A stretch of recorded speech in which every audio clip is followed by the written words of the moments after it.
चलिए अब आ जाते हैं इस पे। अच्छा ये तो मैंने कल किया है आप लोगों के साथ, ठीक है, but still just for revision, ठीक है, वही सवाल है, देख लो एग्जैक्ट डिट्टो कॉपी सवाल आया है, पता नहीं, this is at a gap of 2-3 years. A large horseshoe magnet has a uniform magnetic field between its poles. The magnetic field is zero outside the space between the poles. A small Hall probe is moved at a constant speed along a line xy that is midway between and parallel to the faces of the poles of the magnet as shown in figure 5.1. तो Hall probe को x से y u जो है वो constant speed से लेके जाया जा रहा है, ये पोल्स ऑफ द मैग्नेट है, ठीक है जी। आज नाउ आपसे पूछ रहे हैं an EMF is produced by the hall probe when it is in the magnetic field, the angle between the plane of the probe and the direction of the magnetic field is not varied, ठीक है जी। जो angle है वो vary नहीं किया जा रहा, बस ये वैरी किया जा रहा है कि इसको ये भेजा जा रहा है इधर से इधर एट कांस्टेंट स्पीड। तो on the axis of figure 5.2 sketch a graph to show the variation with time of the EMF Hall voltage produced by the Hall probe. So looking at this whole case scenario and this thing going at a constant speed, ठीक है, so what is the graph going to be? probe magnetic field के अंदर घुसने से पहले, जब वो magnetic field के अंदर है, और मैग्नेटिक फील्ड को लीव कर जाने के बाद।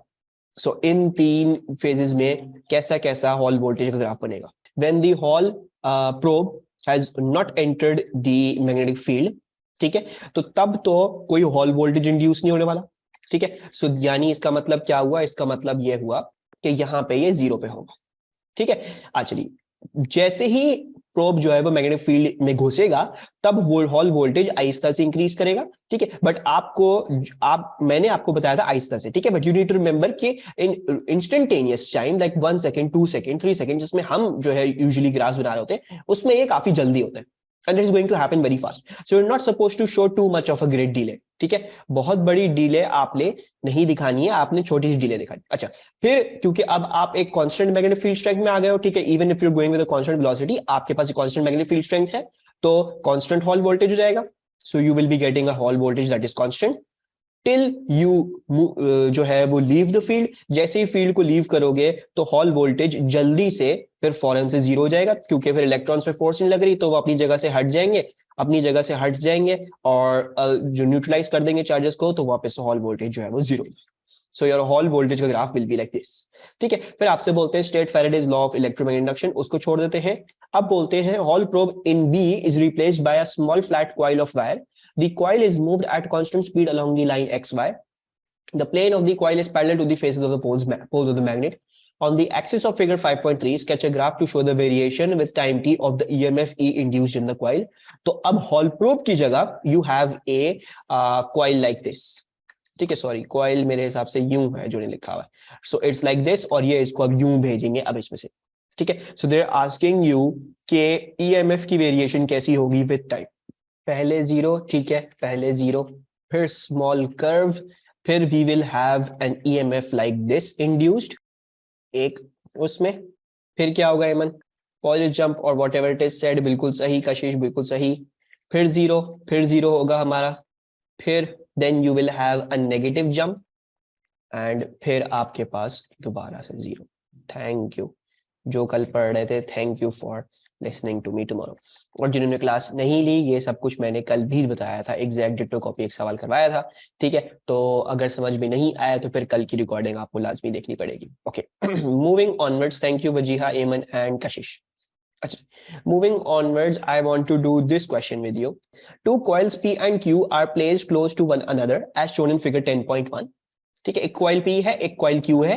कॉइल P में पावर सप्लाई लगाई हुई है, कॉइल Q में वोल्टेज रिड्यूस हो रहा होगा, तभी इस पे वोल्टमीटर लगाया हुआ है, कैसा वोल्टेज इसमें इंड्यूस होने वाला है, ठीक है। The current in coil P is constant, ठीक है जी। अच्छा, जो करंट है इसमें कॉइल P पे वो उन्होंने कांस्टेंट रखा है, यानी जो करंट कॉइल में जाता है that is a constant.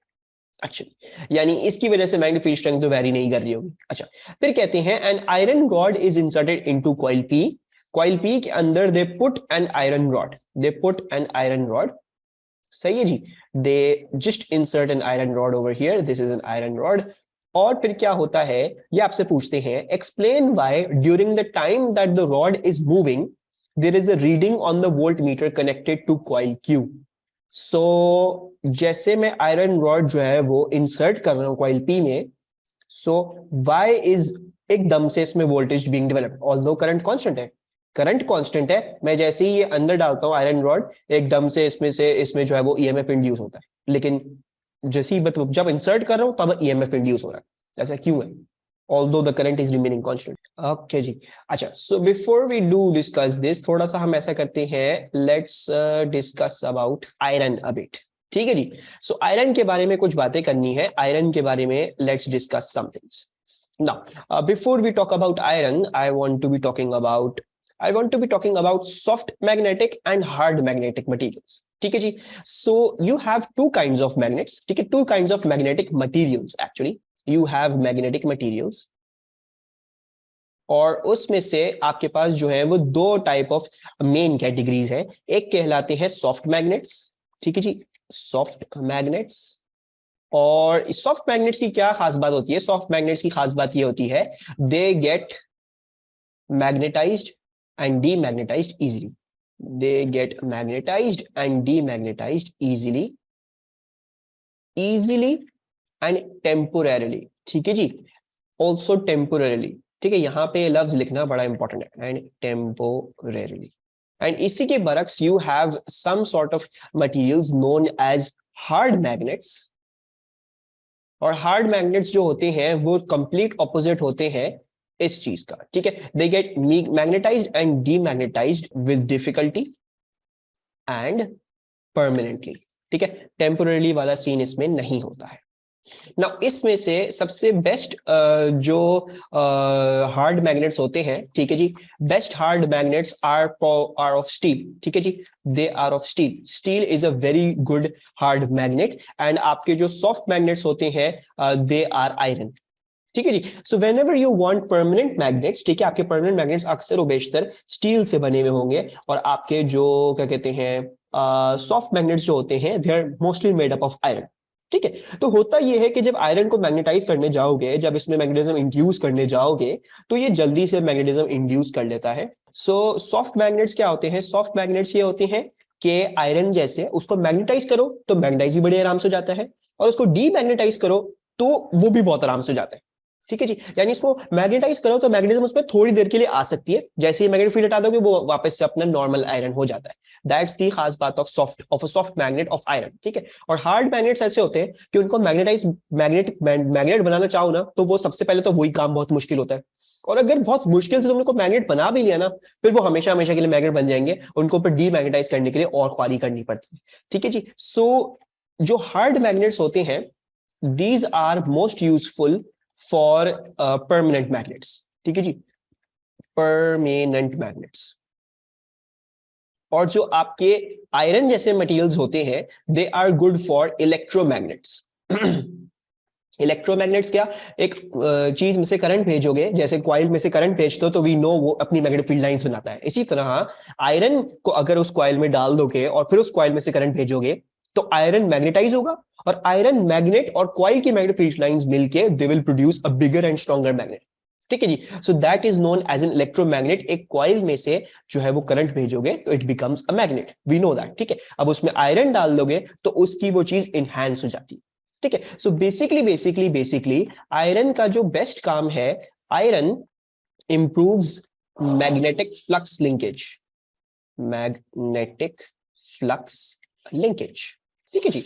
So basically if I do put एक कॉइल, ठीक है जी, और हमने एक कॉइल रखा और भी उसके बीच में मैंने जो है वो एक आयरन की रॉड डाल दी, तो कॉइल तो अपनी जगह अपना नॉर्थ एंड साउथ बनाएगा, ठीक है जी। अब आयरन रॉड क्या करेगी? आयरन रॉड भी इसे कंपनसेट करेगी और वो भी अपना एक नॉर्थ एंड साउथ बनाएगी, और जब ये होगा तो एक और स्ट्रॉन्गर मैग्नेट जो है वजूद में आ जाएगा। पहले आपके पास सिर्फ कॉइल हुआ करता था, उसमें आयरन मैग्नेट डाल दोगे तो it becomes a stronger magnet, ठीक है जी।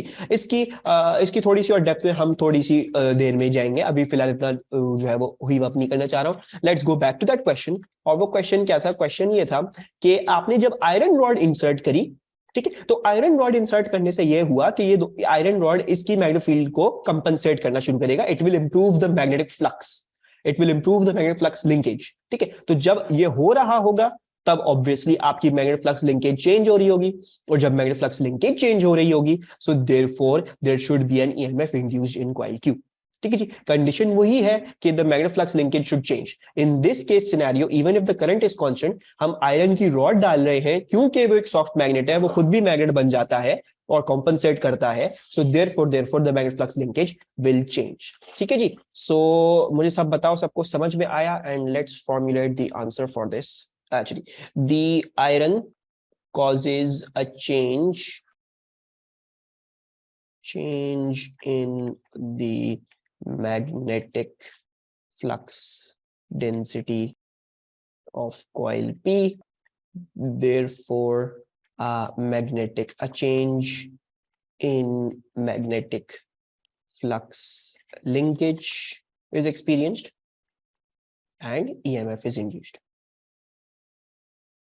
So what did I write? I wrote K when you are going to insert the iron, obviously compensate करेगा तो magnetic flux density यानी magnetic field strength वो change करेगी, because compensate करेगा एक और अच्छा magnet बनेगा। तो जब वो change करेगा, then therefore your magnetic flux linkage is also changing, and if the magnetic flux linkage is changing, then therefore your EMF will be induced. ठीक है जी, so that's what I've written down. अच्छा, अब आ जाते हैं मजे की चीजों पे जो आपको बेसिकली पता होने की जरूरत है, और अभी ही थोड़ा सा कॉम्प्लेक्स जो है वो चीजों में हम घुसने वाले। The current in coil P is now varied as shown in figure 10.2. तो फिगर 10.2 में ये करंट आपको दिखाया हुआ है। The current is something like this. ठीक है जी। On figure 10.3 show the variation with time of the reading on the voltmeter connected to coil Q for time t equals to 0 to time t equals to t2. ठीक है जी। So current की variation आपको दी हुई है कि हम coil P में जो करंट वेरी कर रहे थे वो इस तरीके से था, and then they are asking you कि आप हमें ये बताएं ईएमएफ का जो ग्राफ है वो कैसे बनेगा। तो how are we going to go about this? ठीक है, ये आप लोगों को नहीं आता है, मैं आपको भी सिखा रहा हूं, and this is part of your lecture. ठीक है जी, how you going to do this? You will have to, अच्छा, और ये बड़ी इंपॉर्टेंट चीज है, क्योंकि अब इसके बाद जो भी क्वेश्चंस देखोगे, whatever going to do, ये सारे ईएमएफ कैलकुलेट करने वाले और ये सारी चीजें, these are very typical sort of questions जो इसमें आते हैं। ठीक है, so keep this in your head जो मैं अभी कराने वाला हूं। अच्छा, नाउ आपको क्या पता था? आपको पता था EMF is directly proportional to d phi by D t, ऐसा ही है। या तो अगर आप इसको इस तरह से लिखो, आप इस तरह से लिखो EMF is minus d phi by D T. ठीक है, you can take both perspectives. EMF is minus d phi by D T. अच्छा, नाउ फाई क्या था? फाई का फॉर्मूला था that was E equals to minus d, phi was B into A, right? It was B into A, and obviously NB होगा कुछ, क्योंकि इसमें N number of turns है, तो ऐसा कर लेते हैं हम इसमें NB डाल देते हैं। So this will be N into B into A, right? Actually, and then I'm going to put the DT back in. अच्छा, मजे की बात क्या है? Obviously एरिया जो है that is a constant. अब आपको क्या पता है? आपको ये पता है एरिया तो कांस्टेंट होगा, राइट? और फिर उसके बाद आपका ये N भी कांस्टेंट होगा।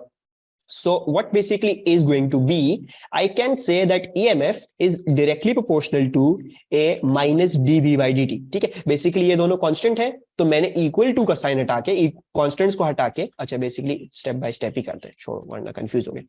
EMF will equals to N into A into minus dB by dt.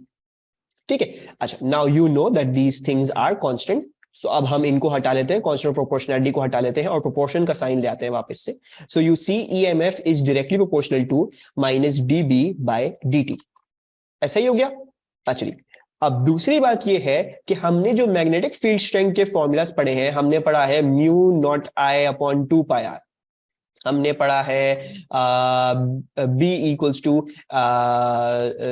हमने पढ़ा, ये पढ़ा, हमने पढ़ा म्यू नॉट एन आई, हमने पढ़ा for example mu naught I upon 2 pi R. तो इसमें जरा देखो, this is very important to realise that the current and magnetic field strength are directly proportional.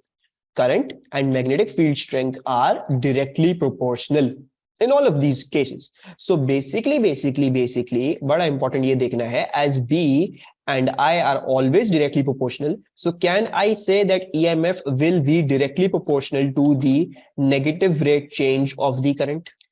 सबको ये समझ में आई है डेरिवेशन, ये छोटी सी, that the EMF is directly proportional to minus dB by dt. ठीक है, और B जो है वो I के हमेशा डायरेक्टली प्रोपोर्शनल होता है, so I can basically get that out and say EMF is directly proportional to minus DI by dt. ठीक है। Now this is a very important thing, और इस पे आप लोग होल्ड ऑन करके रखोगे, you will always have to do this again and again.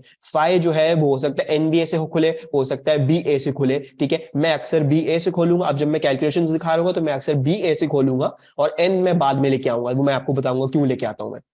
तो बी ए से खोलोगे, फिर जो चीज कांस्टेंट होगी उसको कांस्टेंट, उसको डिफरेंशियल से बाहर लेके चल जाओगे, ठीक है जी, उसको बाहर रहने दोगे, फिर अंदर जो चीज रह गई है बेसिकली, अब हो सकता है किसी केस में आपको यही दिया हुआ, हो सकता है आपको किसी केस में यही कैलकुलेट करने के लिए दिया हुआ, तो basically this is delta B upon delta T, तो delta B upon delta T डालोगे, आ जाएंगी values. So this can be something you can be asked again again, ये बड़ा इंपॉर्टेंट है, यू अंडरस्टैंड दिस प्रोसीजर, ठीक है जी, ये प्रोसीजर ये आपको आना चाहिए, सही है। अच्छा, अब आ जाते हैं हम इस पे। ना आपने अभी भी डिसाइफर किया भाई, ईएमएफ जो इंड्यूस होगा वो होगा negative D I by D T. What does that mean? That means, अब डिफरेंशियल्स वाली चीज याद करो, एएस में भी हमने बहुत पढ़ी है ये, और ए टू में भी मैंने आपको आके पढ़ाई है ये, जी का विद फाई और वोल्टेज का विद ई। अगर कोई चीज ऐसी लिखी हुई है तो इसका मतलब क्या हुआ, EMF is negative gradient of current time graph. Recall करें ये चीज एएस से, जो भी ऐसा फॉर्मूला हुआ करता था, you could then basically take out this value through the gradient of the graph, ठीक है। सो बेसिकली इसको समझो, ये d I by D t का क्या मतलब है, this is minus delta I upon delta t. अगर ये चीज वाई एक्सिस पे डाल दोगे तो ये बेसिकली डेल्टा वाई बन जाएगा, ये चीज अगर एक्स एक्सिस पे डाल दोगे तो ये डेल्टा एक्स बन जाएगा, delta Y upon delta X, Y two minus Y one upon X two minus X one was the gradient. So therefore ये चीज जो है वो इसकी ग्रेडियंट बनती है, ठीक है। When ever you have a formula of this type, ये चीज वाई एक्सिस पे डाल दो, ये चीज एक्स एक्सिस पे डाल दो, तो जो तीसरी चीज होगी वो उसका ग्रेडियंट बनेगा। सो बेसिकली मतलब इसका बात का ये हुआ कि जो ग्रेडियंट आ रहा है यहाँ पे ग्राफ का, वो बेसिकली ईएमएफ है। सो जरा हम ग्रेडियंट को देख लेते हैं, ग्रेडियंट क्या है। You all see that this is a straight line, ठीक है जी, और ये जो है वो आपका, इसका ऑब्वियसली एक अपवर्ड स्लोपिंग लाइन का एक पॉजिटिव कांस्टेंट ग्रेडियंट होता है। This will have a positive and constant gradient because is a straight line, right. अच्छा, उसके बाद क्या है, आपके पास एक स्ट्रेट लाइन जो है वो ऐसी है, this will be a negative constant gradient, right. और ये ध्यान में रखिए कि ये स्टीप जो है वो बहुत ज्यादा आ रही है, यानी जो ये मैग्नीट्यूड ऑफ द ग्रेडियंट होगा वो इससे ज्यादा होगा, ठीक है। बोथ आर कांस्टेंट्स, एक पॉजिटिव है एक नेगेटिव है, और इसका जो मैग्नीट्यूड है इस वाले का, that is bigger than this gradient, you can also see that. अच्छा, and then what do we see a zero gradient. आप लोगों को क्या नजर आ रहा है, आप लोगों को नजर आ रहा है जीरो ग्रेडियंट। सो अब जरा हम ईएमएफ का निकाल लेते हैं हिसाब, क्या होगा। हमने कहा था EMF was directly proportional to minus d I by D t, यानी जो ग्रेडियंट है उसका माइनस होगा। So that means over here the EMF will be a negative constant. इधर ईएमएफ क्या होगा, इधर ईएमएफ होगा एक पॉजिटिव कांस्टेंट, ठीक है। सिर्फ माइनस से साइन से मल्टीप्लाई कर रहा हूं, जो भी है ग्रेडियंट जो है उसको बस माइनस से साइन से मल्टीप्लाई कर रहा हूं। और इधर क्या होगा, जीरो को माइनस से मल्टीप्लाई कर भी दो तो ईएमएफ फिर भी जीरो ही आएगा। So now I can reliably draw the graph of EMF, क्योंकि मैंने सब कुछ निकाल लिया है। सो पहले पहले मेरे पास क्या है, I have a positive sorry negative constant EMF, so negative constant EMF, सही है जी। अच्छा, वो कहां तक था, वो थोड़ा सा पहले था टिल T1, तो T1 से मैंने थोड़ा सा पहले करके दिखा दिया। अच्छा, उसके बाद क्या है, you have an E that is a positive constant, और ध्यान में ये रखना है कि जो पॉजिटिव कांस्टेंट ये वाला है वो उसके कांस्टेंट से बड़ा है, यानी मैग्नीट्यूड में काफी बड़ा डिफरेंस है, this is much more steep. So ये जो आपके पास जो पॉजिटिव ई आएगा वो काफी बड़ा आएगा, so it is something like that. And then आपके पास क्या है, you have a zero gradient, so that means you will have a zero EMF, और आपका इस तरीके से ये पूरा का पूरा आपका ग्राफ बनेगा। Keep this in your head, this is a very important thing, ठीक है। Let's do this question.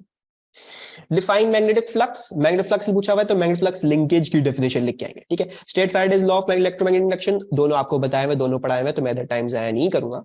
अब आ जाते हैं इस पे। A solenoid has a coil C of wire wound tightly about its center, as shown in figure 10.1. ठीक है, तो एक कॉइल है और एक सोलेनॉइड है, ठीक है। सोलेनॉइड के ऊपर इन्होंने एक डीसी सप्लाई लगाई हुई है, और कॉइल जो है वो ऐसे ही कनेक्टेड है, सही है जी। अच्छा, फिर आपको बोलते हैं the coil C has 96 turns, the uniform magnetic flux in weber in the solenoid is given by the expression phi equals to 6.8 into 10 to the power minus 6 into I. ठीक है जी। यानी मैग्नेटिक फ्लक्स लिंकेज का जो formula है वो कैसे दी जाती है सोलेनॉइड में, वो दी जाती है इस तरीके से। This is the formula where I is the current in amperes in the solenoid. ठीक है जी। यानी सोलेनॉइड की मैग्नेटिक फ्लक्स लिंकेज, इसका फॉर्मूला ये है। ठीक है। अच्छा, और ये जो आपका जो कॉइल सी है उसके बारे में बताया हुआ है कि ये जो कॉइल सी है इसकी 96 टर्न्स। सही है। Okay, now calculate the average electromotive force EMF induced in the coil when a current of 3.5 amperes is reversed in the solenoid in a time of 2.4 milliseconds. So अब हमें जो है वो ये सॉल्व करना होगा 2.4 मिलीसेकेंड्स में करंट को इन्होंने रिवर्स किया है, तो आप ये बता दें हमें कितना ईएमएफ जनरेट हुआ। ठीक है, तो अब इसको बड़ा तहम्मुल से और बड़ा सोच समझ के हमें करना है। सबसे पहले तो ये समझो इस बात को कि पहले जो था सोलेनॉइड में जा रहा था 3.5 एम्पेयर्स। ठीक है जी। There was for example 3.5 amperes इस तरीके से। ठीक है, it was a positive 3.5 amperes. अच्छा, फिर इन्होंने क्या किया, फिर इन्होंने इसको 2.4 मिलीसेकंड लगा के क्या किया, इसको पॉजिटिव 3.5 से उल्टा कर दिया, इसको नेगेटिव 3.5 कर दिया। ठीक है जी। So basically they created this change, 3.5 से नेगेटिव 3.5 तक गए। सही है जी। और कितने टाइम में, 2.4 मिलीसेकंड्स में। अच्छा जी। अब ऑब्वियसली अब ये मैग्नेटिक फ्लक्स लिंकेज को चेंज करेगा, मैग्नेटिक फ्लक्स लिंकेज चेंज होगी तो ईएमएफ भी इंड्यूस होना चाहिए। So now let's start working. अच्छा, ईएमएफ क्या था, ईएमएफ था आपका that was a minus d phi by dt, right. अच्छा, अभी तो उन्होंने फाई का फॉर्मूला बताया हुआ है, फाई का फॉर्मूला क्या है, वो ये चीज है 6.8 इंटू पावर -6 इंटू आई। ठीक है जी। और जब फाई का फॉर्मूला बताएंगे तो उसमें उस सूरत में आपके पास b इंटू ए लग रहा होगा, वो मैं आपको बाद में दिखाऊंगा क्या। अभी इस दफा बताया हुआ है तो मैं जरा जो है वो क्या कर रहा हूं, मैं फाई की जगह ये वैल्यू, ये चीज डाल रहा हूं जिन्होंने फॉर्मूला बताया मुझे। तो 6.8 इंटू 10⁻⁻6 इंटू आई अपॉन dt। ठीक है जी। अच्छा जी, मजे की बात, ये चीज तो कांस्टेंट है, right, this thing is a constant, तो इसका रेट चेंज होगा नहीं कोई, तो इसको तो बाहर खींच लेते हैं डिफरेंशियल से सबसे पहले। So let's pull this out, और ये हो जाएगा फिर -6.8 into 10⁻⁻6 into D I by D T. ठीक है जी, into D I by D T. अच्छा, अब D I by D T है, और D I by D T को कैसे सोचना है हमने इसको सोचना है delta I upon delta T से। ठीक है। अच्छा, नाउ रिमेंबर जो तरीका मैंने आपको बताया है, मैंने आपको शुरू के कोर्स से हमेशा बताया है, डेल्टा आई कैसे निकलेगा, डेल्टा आई निकलेगा I final minus I initial से। अच्छा, आई फाइनल क्या है, आई फाइनल आपका था फॉर एग्जांपल नेगेटिव 3.5 एम्पर्स। ठीक है जी। सो आई फाइनल आपका था नेगेटिव 3.5, आई आपका इनिशियल जो था वो 3.5 था, so minus and then 3 point, I final was negative 3.5, I initial was 3.5 minus formula का part। ठीक है जी। So when you will take out this change, this will turn out to be a -7 का change। ठीक है। So delta I क्या आ रहा है आपके पास, डेल्टा I आपके पास आ रहा है, अब मैं इसको नीचे कर रहा हूं, this is -6.8 into 10⁻⁻6 into -7 upon कितना टाइम लगा था, 2.4 into 10⁻⁻3 लगा था। अच्छा, और अब देखो मैंने आप लोगों को एक बात पढ़ी थी कि मैं हमेशा जो है वो मैग्नेटिक फ्लक्स लिंकेज, अगर मेरे पास n नंबर ऑफ टर्न्स होंगी तो मैं वो कैसे निकालूंगा, मैं निकालूंगा n multiplied by the phi of one turn. ठीक है जी। तो मैं आज भी वो ही करूंगा, मैंने ये पूरा d phi by D t निकाल लिया है एक टर्न के लिए। तो अब ये पूरी सब चीज करने के बाद फिर मैं उठा के क्या करूंगा, मैं इसमें n मल्टीप्लाई कर दूंगा, मैं इसमें 96 टर्न्स जो है वो उठा के मल्टीप्लाई कर दूंगा। ठीक है जी। 96 टर्न्स मैंने फॉर्मूला में कहीं पहले इंट्रोड्यूस नहीं करी, मेरी कोशिश यही होगी कि मैं सब कुछ करने के बाद एक टर्न का जब पूरी कैलकुलेशन कर लूं सारी की सारी, फिर मैं उठा के n नंबर ऑफ टर्न्स लाके मल्टीप्लाई कर दूंगा, क्योंकि वो मुझे घिचपिच से भी बताएगा, वो मुझे ये भी रोकेगा उस चीज से कि मैं ओवर कॉम्प्लिकेट करूं चीजें, और अक्सर व बेशतर आप लोगों को समझ ही नहीं आएगी कि फॉर्मूला में n कहां से लेके आऊं, तो आप लोग अक्सर व बेशतर n भूल जाओगे। एन को से एन का बेसिकली याद रखो कि जब पूरी कैलकुलेशन कर लो, जब एक टर्न का आ गया है तो नंबर ऑफ टर्न से मल्टीप्लाई कर दो, ताकि आपके पास सारा का सारा कॉइल का या सॉलिडॉइड का व्हाटएवर आ जाए। ठीक है। Did everyone understand this thing that we did, सबको समझ में आया। ठीक है। सो अगर समझ में आया है सबको और सबको क्लियर है ये बात, तो मुझे ये आंसर भी जरा कैलकुलेट करके बता दें। 1.904, thank you Maham. So we are getting a value of 1.904. तो correct to two significant figures, this becomes 1.9 volts. ठीक है, आई होप सबको क्लियर हो, कोई प्रॉब्लम है तो डू लेट मी नो। अच्छा जी, अब आपको ये बोलते हैं the DC supply in figure 10.1 is now replaced with a sinusoidal alternating supply. जो डीसी सप्लाई थी ये, इसको अब हटा के साइनोसोडियल अल्टरनेटिंग सप्लाई से इन्होंने रिप्लेस कर दिया है। आपसे पूछ रहे हैं आप हमें क्वालिटेटिवली यानी लफ्जों में क्वांटिटीज के बगैर you tell us the description of the EMF that is induced in coil C. So अगर साइनोसोडियल अल्टरनेटिंग सप्लाई है तो EMF कैसा जो है वो इंड्यूस होगा? The current is sinusoidal like this. ठीक है जी, so EMF कैसा इंड्यूस होगा इसमें? ओके जी, सो हमने क्या बात करी, देखो ऊपर भी देखोगे, सो इन दी एंड क्या आया था, EMF is directly proportional to delta I by delta T. EMF is directly proportional to delta I by delta T. Okay जी, सो आपको याद है इफ अगर करंट वाली इक्वेशन की फॉर्म जो है वो साइन ओमेगा टी यूं करके है, तो साइन वाली का डिफरेंशियल क्या था, यानी EMF is going to be directly proportional to a cos omega T. Sine का डिफरेंशियल cos, और डिफरेंशियल कैसा, नेगेटिव मल्टीप्लाई करना नहीं भूलना है, negative D phi by D T है, so negative D I by D T है।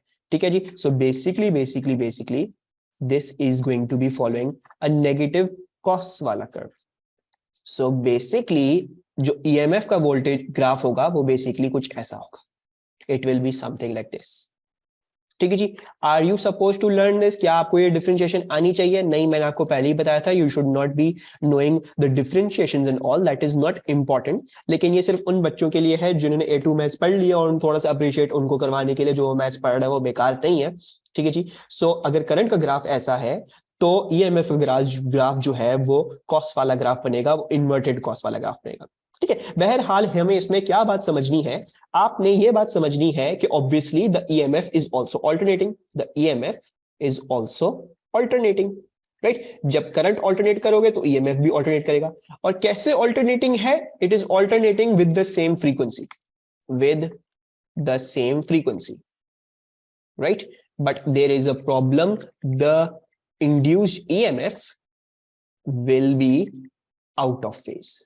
Same frequency तो है और ऑल्टरनेटिंग भी है, लेकिन फेज से दोनों आउट होंगे। ठीक है, and I hope you guys can agree with me कि जो EMF जो इंड्यूस हो रहा है वो 270 डिग्री आउट ऑफ फेज है। ठीक है, यानी इसमें एक साइकिल, दूसरी साइकिल और तीसरी साइकिल यानी 90, 180, 270 डिग्रीज के बाद जो है वो EMF वाला ग्राफ शेप आ रहा है उसका।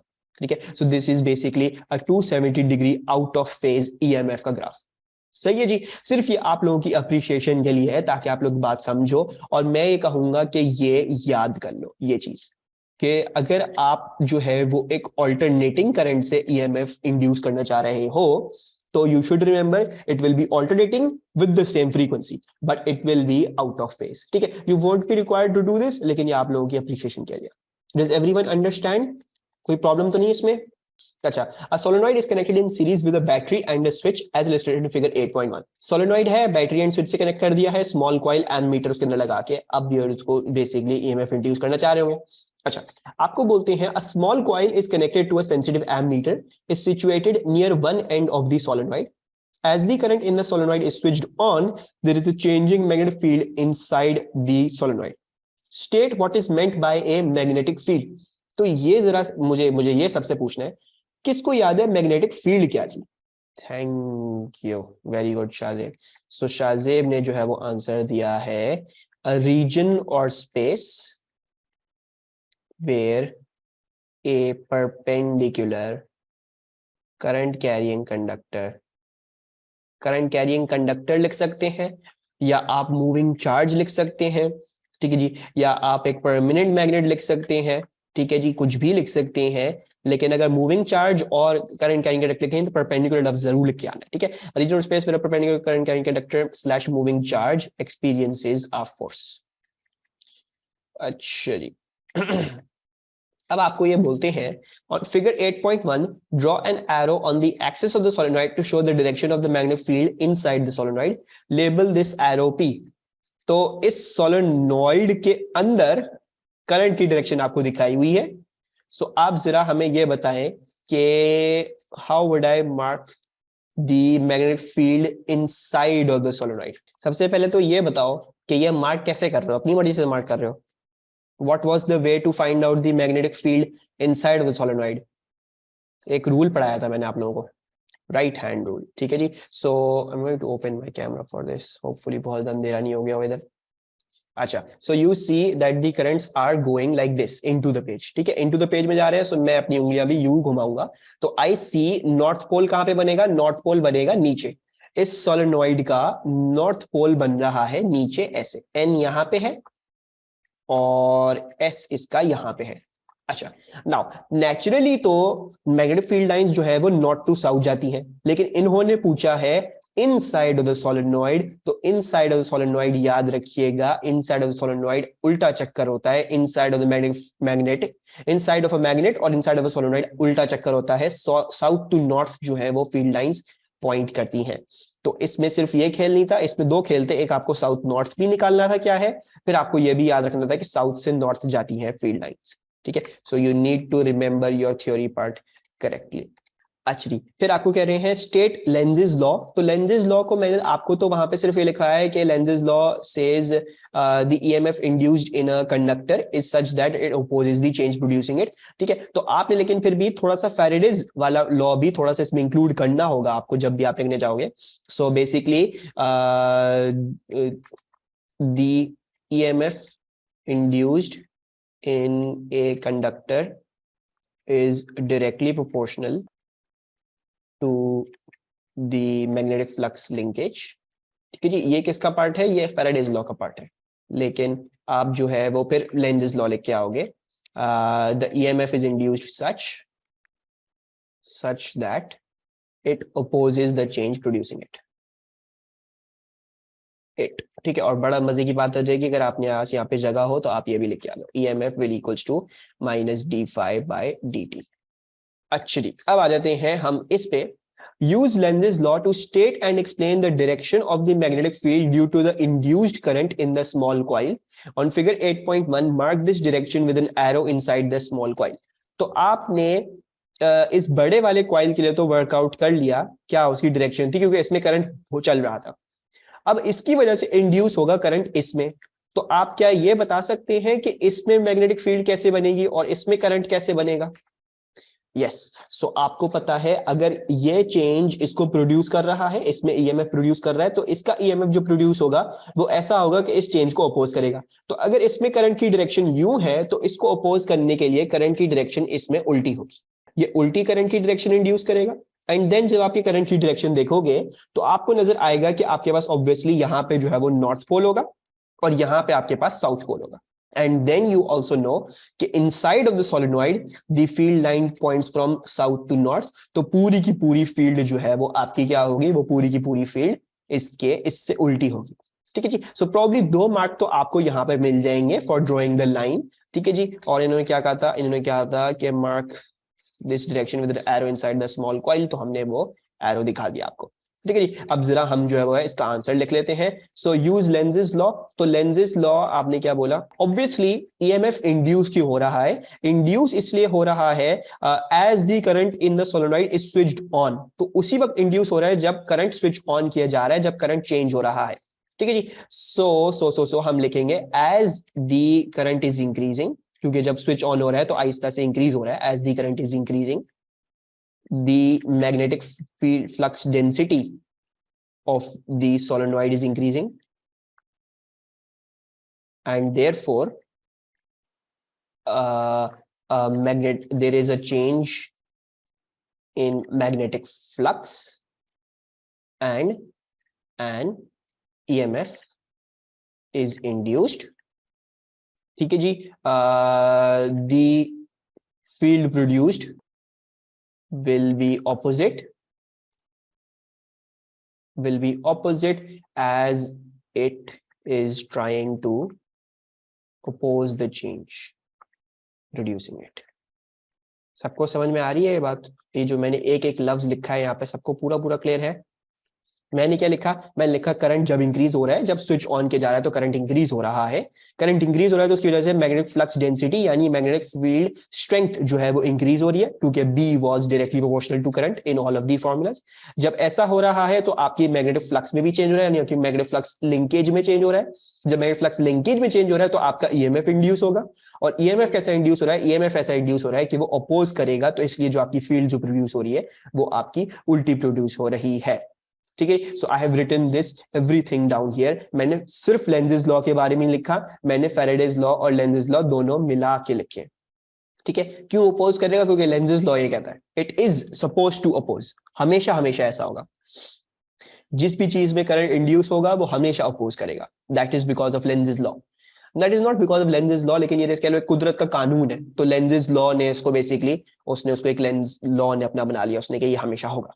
अच्छा, फिर अब आ जाते हैं इस पे, सिमिलर क्वेश्चन कैलकुलेट करना है अब हमें।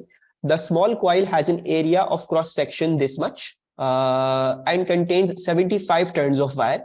ठीक है जी, अच्छा जी, a constant current in the solenoid produces a uniform magnetic flux of flux density 1.4 millitesla throughout the coil.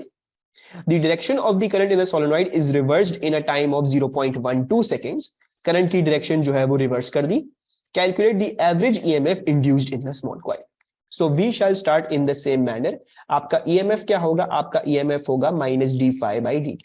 अच्छा, now minus d phi by D t, phi का हम फॉर्मूला लगा लेते हैं। इस केस में I can open it up through B into A, right, क्योंकि आपको क्रॉस सेक्शनल एरिया दिया हुआ है, आपको कोई और फॉर्मूला नहीं दिया हुआ फाई का, cross sectional area into B से हम खोल सकते हैं। सो ऐसा करते हैं, इसको हम लिख लेते हैं minus D into B into A upon D T. अच्छा, फिर हम इसमें आगे चलते हैं। सो एरिया कॉन्स्टेंट है, एरिया को बाहर खींच लेते हैं। So this becomes area into minus D B by D T, या हम इसको कर लेते हैं, हम इसको minus A into D B by D T कर लेते हैं। अच्छा, now they have given you the value of the magnetic field strength, तो हम मैग्नेटिक फील्ड स्ट्रेंथ के बारे में ही लेके चलते हैं, करंट की वैल्यूज दी में, तो करंट की तरफ नहीं लेके जाएंगे इसको। ठीक है, एंड ऑब्वियसली हमें यह भी नहीं पता कि इसमें फॉर्मूला क्या लग रहा है मैग्नेटिक फील्ड स्ट्रेंथ का विद द करंट। ठीक है जी, you do not know what the formula is, क्योंकि कॉइल के बाहर है, ये कॉइल के अंदर वाला फॉर्मूला नहीं है। ठीक है जी, so we don't know what the formula to that is, तो हम करंट में नहीं लेके जाएंगे इसको फर्दर। ठीक है जी, will try to work it out अब यहां से। अच्छा, अब आई होप सबको ये याद हो कि dB बाई dt का मतलब क्या होगा, dB बाई dt का मतलब होगा delta B by delta T। ठीक है जी, अच्छा, now what you need to understand, the current is reversed. अगर आपने करंट की डायरेक्शन रिवर्स करी है तो बेसिकली आपने B भी रिवर्स किया होगा, keeping all other factors same, if you reverse the direction of the current, so definitely B भी आपने रिवर्स किया है, यानी आपका जो B फाइनल था वो -1.4 मिली टेस्ला था, और आपका जो B इनिशियल था वो 1.4 मिली टेस्ला था। So basically we'll be going in by this minus area into B final minus B initial upon delta T। ठीक है जी, तो हम इस तरह से कर लेते हैं। अच्छा, नाउ एरिया क्या था आपका, एरिया आपका था 7.0 into 10 power minus 4, so this is minus 7.0 into 10 the power minus 4।